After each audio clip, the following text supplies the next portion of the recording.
एक होता है cost of goods produced, cost of goods produced, और एक होता है कॉस्ट ऑफ गुड्स सोल्ड। दोनों में डिफरेंस क्या है? देखो, कॉस्ट ऑफ गुड्स प्रोड्यूस्ड का मतलब क्या होता है कि हमने जो गुड्स प्रोड्यूस किया उसको प्रोडक्शन करने में हमारी कॉस्ट क्या आती है। जो गुड्स हमने प्रोड्यूस किया उसको प्रोडक्शन करने में कॉस्ट क्या आती है। तो आप खुद से सोचो, अगर आप मैन्युफैक्चरर हो तो आप गुड्स को प्रोड्यूस करने के लिए सबसे पहले क्या यूज करते हो? अपना जो बचा हुआ पुराना स्टॉक होता है, यानी ओपनिंग स्टॉक। हम सबसे पहले तो opening stock of raw material को यूज करते हैं, है ना। फिर इस साल केवल ओपनिंग स्टॉक से तो गुड्स प्रोडक्शन होगा नहीं, और भी खरीदना पड़ेगा। तो हमने इस साल नेट परचेस कितना किया? नेट परचेस का मतलब परचेस माइनस परचेस रिटर्न, अगर रिटर्न है तो। फिर केवल अब प्रोडक्शन करना है तो केवल opening stock of raw material और net purchase of raw material या परचेज ऑफ रॉ मटेरियल से तो गुड्स का प्रोडक्शन होगा नहीं। इसको प्रोडक्शन करने के लिए कुछ और भी खर्च करने पड़ेंगे, और ऐसा खर्च जो प्रोडक्शन पे किया जाता है उसे हम लोग डायरेक्ट एक्सपेंसेस कहते हैं। क्या कहते हैं? Direct expenses. तो क्या हो सकता है? तो आप खुद से सोचो कि प्रोडक्शन करने में, गुड्स को प्रोड्यूस करने के लिए सबसे पहले जो हमने गुड्स परचेस किया था वो परचेस पॉइंट से लेकर के फैक्ट्री तक लाने का खर्चा, यानी कैरेज या फ्राइट या कैरेज ऑन परचेस, ये हो गया। ठीक, प्लस उसके बाद जिस फैक्ट्री में प्रोडक्शन होगा उस फैक्ट्री का किराया। बिना किराए का तो प्रोडक्शन होगा नहीं, कहां करेंगे, जगह चाहिए। फैक्ट्री में बिजली की जरूरत होगी प्रोडक्शन करने के लिए, पावर यानी फैक्ट्री इलेक्ट्रिसिटी। ठीक है, फिर फैक्ट्री में इलेक्ट्रिसिटी और फैक्ट्री का किराया तो हो गया, लेकिन प्रोडक्शन करने के लिए और भी चीजें, रॉ मटेरियल वगैरह में क्या जरूरत होती है, जैसे कि फ्यूल, स्टोर्स। फ्यूल होता है coal, gas, water, whatever is required. ठीक है, अब उसके बाद कभी कभी गुड्स हम लोग दूसरे देश से मंगाते हैं अपने यहाँ, तो उसे कहते हैं इंपोर्ट। तो import is included in purchase. लेकिन जब इंपोर्ट करते हैं तो इंपोर्ट ड्यूटी पे करना पड़ता है, जिसे कस्टम ड्यूटी भी कह सकते हो, और डॉक चार्जेस, जब पोर्ट पे आता है और वहां से गुड्स क्लियर कराना होता है तो डॉक चार्जेस पे करना पड़ता है। तो इन सब तरीके का खर्च जो सीधे परचेस पे हो रहा है और प्रोडक्शन से रिलेटेड, बिना इसको किए हम प्रोडक्शन कर ही नहीं सकते, क्योंकि हम एक्वायर करेंगे जब गुड्स, तो एक्वायर करने से पहले ये सब तरीके का खर्च करना पड़ता है, जैसा कि कल बताया था। प्लस इसके प्रोडक्शन करेगा कौन? ओनर तो बैठ के करेगा नहीं। प्रोडक्शन करता कौन है? लेबर, लेबरर जो होते हैं, यानी कि लेबरर कॉस्ट, लेबर का जो कॉस्ट पे करना पड़ता है। लेबर को हम क्या देते हैं? सैलरी या वेजेस। लेबर को हम वेजेस पे करते हैं, राइट, मजदूरी। कभी कभी किसी फैक्ट्री में काम करने वाले, जो फैक्ट्री से रिलेटेड कोई ऐसे पर्सन है जिसको मंथली बेसिस पे दिया जाता है, उसे कहते हैं सैलरी। तो जनरली अगर सैलरी वर्ड केवल दिया है तो उसे हम इनडायरेक्ट मानते हैं, डायरेक्ट एक्सपेंसेस नहीं माना जाता, क्योंकि सैलरी ऑफिस एम्प्लॉय को दिया जाता है। तो फैक्ट्री में काम करने वाले लोगों को मजदूरी दी जाती है, यानी वेजेस। तो वेजेस डायरेक्ट एक्सपेंसेस होता है, बट सैलरी इनडायरेक्ट। लेकिन कभी कभी क्वेश्चन में वेजेस एंड सैलरी दोनों ही दिया होता है एक साथ एंड लगाकर। सो आपको ध्यान रखना होता है, दो वर्ड मैं आपको बता रहा हूं, आप इसको नोट कर सकते हो समझने के लिए, वेजेस एंड सैलरी, और एक होता है सैलरी एंड वेजेस। सो देखो, डायरेक्ट एक्सपेंसेस किसको कहेंगे? दोनों में बस शब्दों का हेरफेर है। तो वेजेस अगर पहले है तो इसे हम लोग डायरेक्ट एक्सपेंसेस कहेंगे, क्योंकि वेजेस फैक्ट्री में दिया जाता है, ठीक है, जनरली। बट अगर सैलरी वर्ड पहले लगा है तो इसे इनडायरेक्ट एक्सपेंसेस कहेंगे। तो हम लोग यहाँ कौन सा दिखाते हैं मैन्युफैक्चरिंग में? Direct expenses. तो हम लोग ये वाला एक्सपेंसेस नहीं दिखाएंगे, ये दिखाएंगे। या केवल वेजेस दिया है या वेजेस एंड सैलरी दिया है, दोनों ही डायरेक्ट एक्सपेंसेस माने जाएंगे। यानी वेजेस वर्ड पहले होना चाहिए, ठीक है। तो हम लोग बात कर रहे थे डायरेक्ट एक्सपेंसेस की। तो डायरेक्ट एक्सपेंसेस में आपने देखा कि कुछ एक्सपेंसेस परचेस से रिलेटेड हो गए, कुछ प्रोडक्शन में जो मैन्युफैक्चरिंग या प्रोडक्टिव एक्सपेंसेस होते हैं, कोल, गैस, वाटर, फ्यूल, ये सब हो गए।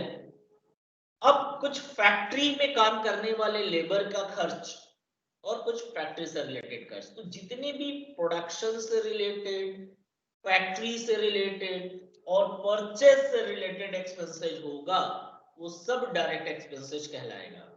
यानी कि all direct expenses,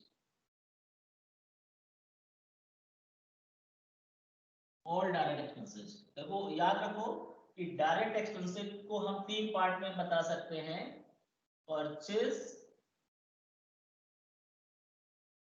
related expenses, purchase related expenses, ठीक है। फिर दूसरा प्रोडक्शन या मैन्युफैक्चरिंग एक्सपेंसेस और फैक्ट्री। ये तीन एक्सपेंसेस अगर ऐड कर दो तो तीनों मिला दो तो तीनों हो जाएगा डायरेक्ट एक्सपेंसेस, ठीक है। यानी परचेस रिलेटेड का मतलब परचेस गुड्स खरीदने के बाद फैक्ट्री तक लाने में जितना भी तरीके का खर्च होता है वो सब परचेस रिलेटेड हो गया। प्रोडक्शन एक्सपेंसेस प्रोडक्शन प्रोसेस में जो खर्च होता है, और फैक्ट्री एक्सपेंसेस, तो ये सभी एक्सपेंसेस तुम्हारा डायरेक्ट एक्सपेंसेस होता है, ठीक है। तो अब ये बताओ कि अब तुमको हम बताते हैं कॉस्ट ऑफ गुड्स प्रोड्यूस। मान लो ओपनिंग स्टॉक तुम्हारा था 50,000 का और नेट परचेस तुमने 3 लाख का किया, और डायरेक्ट एक्सपेंसेस तुम्हारा हो गया 1,50,000 रुपए का, ठीक है, 1,50,000। तो अब टोटल जो कॉस्ट आई प्रोडक्शन करने में, इस पूरे खर्चे से जो गुड्स प्रोडक्शन होकर आया होगा 3 और 1.5, 4.5, 5 लाख रुपए का। यानी टोटल कॉस्ट कितनी हो गई? Cost of goods produced 5 lakhs, ठीक है। ये क्या बता रहा है? कुल जो गुड्स बनकर तैयार हुई उसकी लागत कितनी है? 5 लाख। अब इसमें से मान लो 50,000 रुपए का गुड्स नहीं सेल हुआ। कितने रुपए का गुड्स अनसोल्ड है? 50,000 का। Goods lies in hands unsold ₹50,000। यानी 5 लाख में से 50,000 की कीमत का गुड्स बिना बिके हुए मेरे पास बच गया। अब तुम्हें पता करना है कि इस साल कितने रुपए का गुड्स बिका, उसकी लागत क्या है। यानी बिके हुए गुड्स की सेलिंग प्राइस नहीं पता करनी है, हमें क्या पता करनी है? कॉस्ट पता करनी है।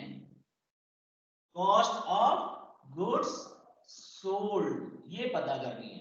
तो ये 5 लाख रुपया क्या है? कॉस्ट ऑफ गुड्स प्रोड्यूस्ड है। और इसमें से कितना गुड्स नहीं बिका? 50,000 का। तो 50,000 रुपए का अगर हम सीओजीपी यानी cost of goods produced minus अगर हम क्लोजिंग स्टॉक कर दें,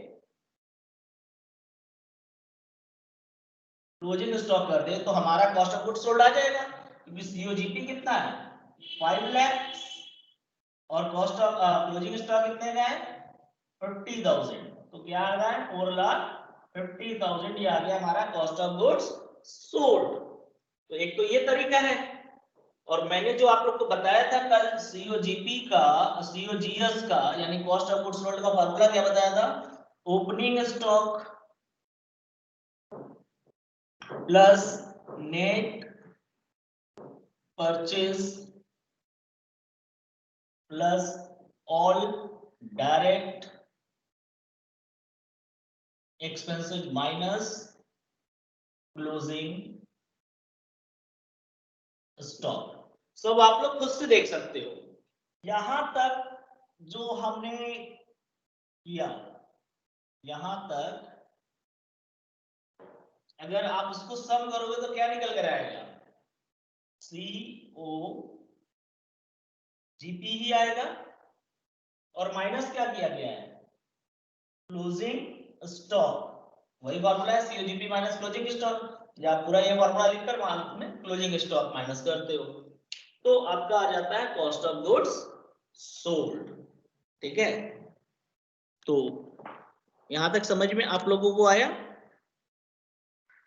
यस सर।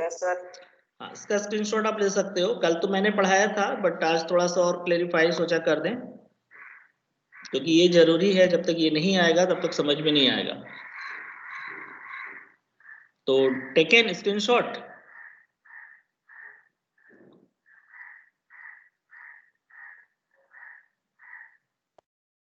स्क्रीनशॉट डन बेटा? Okay okay. सो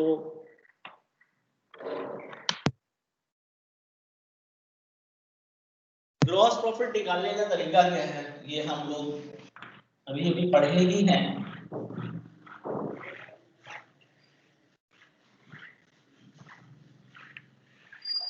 तो देखो, ग्रॉस प्रॉफिट का फॉर्मूला आपको पता है, कल की क्लास में आप लोगों ने पढ़ा है। Gross profit is equal to net sales minus cost of goods sold. Cost of goods sold. ठीक है, मान लो किसी गुड्स को हमने जो बेचा वो 8 लाख रुपीस में बेचा, नेट सेल्स, और उस जिसको सेल किया उसकी कॉस्ट प्राइस कितनी है, 6 लाख। तो ग्रॉस प्रॉफिट कितना हो जाएगा हमारा, 2 लाख हो जाएगा। कॉस्ट ऑफ गुड्स सोल्ड कैसे निकालते हैं अभी भी मैंने पिछले बोर्ड पे भी बताया था। और सेलिंग प्राइस तुम्हारा जो भी हो क्वेश्चन में गिवन होगा, तो सेल्स में से कॉस्ट ऑफ गुड्स सोल्ड निकाल दो तो ग्रॉस प्रॉफिट होगा कब, जब आपका नेट सेल्स ज्यादा होगा। अगर से उल्टा हो जाए, अगर नेट सेल्स की प्राइस कम हो जाए, मान लीजिए 6 लाख रुपए है और इसकी कॉस्ट 8 लाख रुपीस है, तो ये क्या आ जाएगा, ग्रॉस लॉस आ जाएगा। ग्रॉस लॉस आएगा 2 लाख। ठीक है, क्योंकि सेल्स प्राइस कम हो गया, कॉस्ट ज्यादा हो गया। कॉस्ट ज्यादा होगा तो खर्च ज्यादा हुआ और इनकम कम हुआ। सेल्स तुम्हारा इनकम है, ठीक है, और ये तुम्हारा एक्सपेंसेज है, मतलब ये रेवेन्यू है एक तरीके से। सेल्स को हम लोग रेवेन्यू कहते हैं, ठीक है। Revenue minus expenses is equal to income होता है। सो अगर रेवेन्यू तुम्हारा ज्यादा है तो इनकम होगा, रेवेन्यू कम है तो लॉस होगा। ठीक है, ये फॉर्मूला आप लोग को पता है, कल क्लास में पढ़े थे। अब आप लोग को ये ध्यान रखना है कि कल मैंने फॉर्मेट बताया था ट्रेडिंग अकाउंट का। तो ट्रेडिंग अकाउंट में कैसे हम प्रिपेयर करते हैं, कल का फॉर्मेट याद होगा आप लोगों को। For the year ended 31 March, ठीक है, 2020 जो भी मतलब होगा आगे। सो देखो, यही फॉर्मूला हम लोग ट्रेडिंग अकाउंट में भी कन्वर्ट करते हैं, बट आपका नजरिया थोड़ा सा चेंज हो जाएगा। मतलब ध्यान दो, चीजें वही हैं। ये आपको मालूम है कि डेबिट साइड पर्टिकुलर, ये तो हम हमेशा लिखेंगे पर्टिकुलर रुपीस, पर्टिकुलर्स रुपीस, ठीक है। और ये तुम्हारा क्रेडिट साइड होता है, ये डेबिट साइड होता है। ये ऑलरेडी आपको पता होना चाहिए। सो ट्रेडिंग अकाउंट कौन सा है, नॉमिनल अकाउंट। तो जो भी खर्च आएगा वो डेबिट में होगा और इनकम तुम्हारा जो होगा वो क्रेडिट में होगा, ठीक है। तो जैसा कि आपको पता है कि gross profit is equal to CEO net sales minus cost of goods sold, ये होता है। यानी कॉस्ट कौन सा पोर्शन हो गया, कॉस्ट पोर्शन हो गया तुम्हारा एक्सपेंसेज का, और ये जो हो गया वो इनकम वाला हो गया। तो इनकम क्रेडिट में आएगा और एक्सपेंसेज इधर आएगा, है ना। तो हम लोग कॉस्ट में क्या लिखते हैं सबसे पहले, ओपनिंग स्टॉक अगर गिवन है क्वेश्चन में तो लिखेंगे, ठीक। फिर हम लोग करते हैं परचेज, परचेज और उसमें से लेस करते हैं परचेज रिटर्न। परचेज रिटर्न को रिटर्न आउटवर्ड भी कहा जाता है। परचेज रिटर्न माइनस कर दिया तो नेट परचेज आ गया। इसके बाद ऑल डायरेक्ट एक्सपेंसेस में डायरेक्टली लिख देना। कल मैंने फॉर्मेट में दिखाया था कि क्या क्या है और एग्जांपल में भी। तो ऑल डायरेक्ट एक्सपेंसेस मतलब जितने भी प्रकार के एक्सपेंसेस है वो सारा यहाँ लिखते जाएंगे, ठीक। तो अब बताओ कि इन तीनों को मिला दो तो क्या बनेगा, COGP, cost of goods produced हो गई है, और हमें चाहिए क्या, कॉस्ट ऑफ गुड्स सोल्ड, ठीक है। और चूंकि कॉस्ट ऑफ गुड्स सोल्ड कैसे आता है, तो आपको मालूम है कि COGS निकालने का दूसरा तरीका है COGP minus closing stock.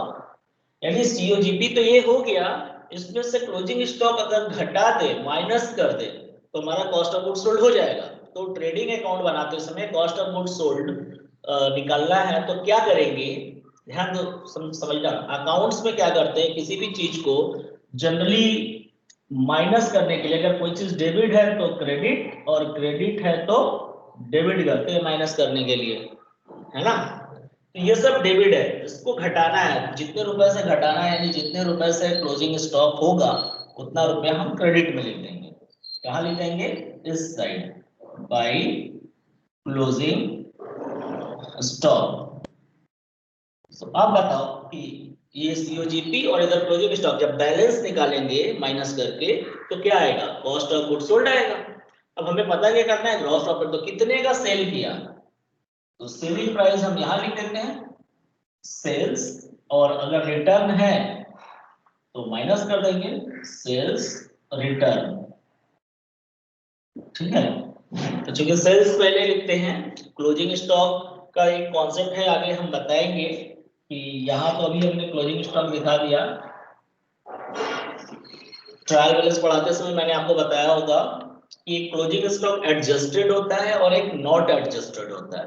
Adjusted का मतलब कि ऑलरेडी वो माइनस किया जा चुका है परचेस से, और नॉट एडजस्टेड का मतलब अभी तक माइनस नहीं है। जब नॉट एडजस्टेड होता है क्लोजिंग स्टॉक तब तो हम यहाँ दिखाते हैं, और एडजस्टेड होता है तो इसका मतलब ऑलरेडी वो क्लोजिंग स्टॉक इधर ही माइनस किया जा चुका है, हमें अब दोबारा माइनस करने की जरूरत नहीं है। तो उस केस में इन सबको जोड़ने पर यहाँ परचेस एडजस्टेड दिया होगा। फिर तो opening stock plus purchase adjusted, ये सब को हम जब एडजस्ट कर लेंगे तो डायरेक्टली ये COGS ही आएगा। क्लोजिंग स्टॉक लिखने की जरूरत इधर नहीं होती है। क्लोजिंग स्टॉक तब लिखते हैं जब इसको ऐड करने पे वैल्यू COGP की आती है, तब क्लोजिंग स्टॉक लिखते हैं। तो जनरली आपको ऐसा ही क्वेश्चन मिलेगा जिसमें क्लोजिंग स्टॉक इधर लिखना होगा। रेयरली क्वेश्चन आएगा जब बोला होगा क्वेश्चन में कि closing stock has been adjusted या परचेस एडजस्टेड आर गिवन, तब। एक चीज और ध्यान समझना, फाइनेंशियल स्टेटमेंट हम लोग ट्रायल बैलेंस के हेल्प से बनाते हैं। यानी ट्रायल बैलेंस में दिया रहता है कि कितने का परचेस है, सेल्स है, ओपनिंग स्टॉक, ये सब। सो अगर क्लोजिंग स्टॉक ट्रायल बैलेंस के अंदर दिया है, ध्यान से सुनना ये बात, if closing stock is given inside the trial balance, it means कि closing stock already has been adjusted, मतलब ऑलरेडी माइनस किया जा चुका है। तो ट्रेडिंग अकाउंट बनाते टाइम क्लोजिंग स्टॉक को यहाँ नहीं दिखाएंगे। क्या करेंगे, नहीं दिखाएंगे। फिर से सुन लो, अगर क्लोजिंग स्टॉक ट्रायल बैलेंस के अंदर दिया होगा तो क्लोजिंग स्टॉक को ट्रेडिंग अकाउंट में नहीं दिखाएंगे। कब दिखाएंगे क्लोजिंग स्टॉक को ट्रेडिंग अकाउंट में, जब क्लोजिंग स्टॉक ट्रायल बैलेंस के बाहर एडिशनल इंफॉर्मेशन के रूप में दिया होगा, तब हम दिखाएंगे। एडिशनल इंफॉर्मेशन के फॉर्म में देने का मतलब कि वो अभी तक एडजस्ट नहीं किया गया है, तो हम यहाँ पर दिखाते हैं। तो ओवरऑल तुमने समझा इन तीनों को ऐड किया, opening stock plus net purchase plus direct expenses COGP minus closing stock हो गया सीओजीएस। अब नेट सेल्स इधर लिख देंगे, यानी आपस में माइनस करना है तो डेबिट क्रेडिट। यानी एक तरीके से अगर हम देखा जाए तो इसको अगर हम टोटल अप करते हैं तो टोटल यही वाला ज्यादा होगा तो इधर लिखेंगे, ये ज्यादा होगा तो इधर लिखेंगे। क्योंकि इनकम का ज्यादा है ना तो यहां लिखेंगे ग्रॉस प्रॉफिट, ठीक है, और यहां transfer to profit and loss account. अगर लॉस आएगा तो by gross loss transfer to profit and loss account, ठीक है। तो हमारे ख्याल से कल जो पढ़ाया था आज भी वही चीज है। डायरेक्ट एक्सपेंसेस का मैंने सेपरेटली नाम ना लिखकर डायरेक्टली कॉमन वर्ड में लिख दिया so that you can understood the concept, can understand, ठीक है। So I think this is clear to all of you. Okay, take the screenshot, student. Now you can arise your carriers. First, take the screenshot.